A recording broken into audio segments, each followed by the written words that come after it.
Bonsoir Karine Diok. Mais je ne vais pas vous poser la même question qu'il vient de vous poser. Moi, la question que je vais vous poser, est-ce que ça a été difficile pour arriver là où vous êtes maintenant pour présenter le journal de l'Assise? Et est-ce qu'il y a d'autres jeunes qui arrivent derrière? Qu'est-ce que vous faites? Comme vous êtes déjà dans la maison, comme on dit, qu'est-ce que vous faites pour que la diaspora puisse avancer? Alors, il y a plusieurs questions dans cette question. Première question, est-ce que ça a été difficile? Honnêtement, non. J'ai eu beaucoup de chance. Ça, c'est important. C'est un paramètre qui, dans un parcours, n'est pas négligeable. J'ai eu de la chance parce que j'ai rencontré des gens qui ont envie de me donner ma chance.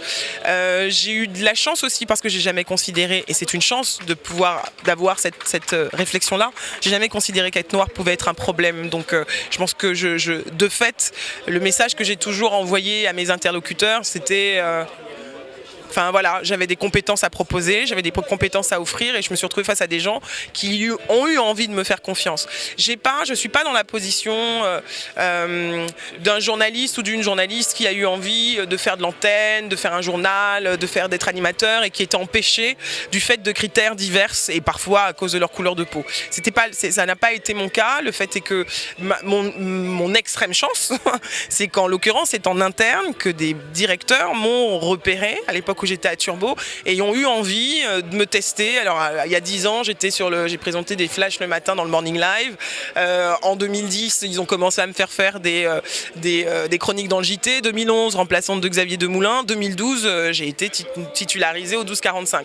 Et tout ça, c'était, j'en ai jamais exprimé le désir, non pas parce que, enfin voilà, je pensais pas que c'était possible déjà, non pas parce que je pensais qu'on me le permettrait pas, mais parce que voilà, pour moi de toute façon présenter un JT, ça me paraissait assez inaccessible. Donc j'ai eu cette chance qu'en interne on m'ait poussé.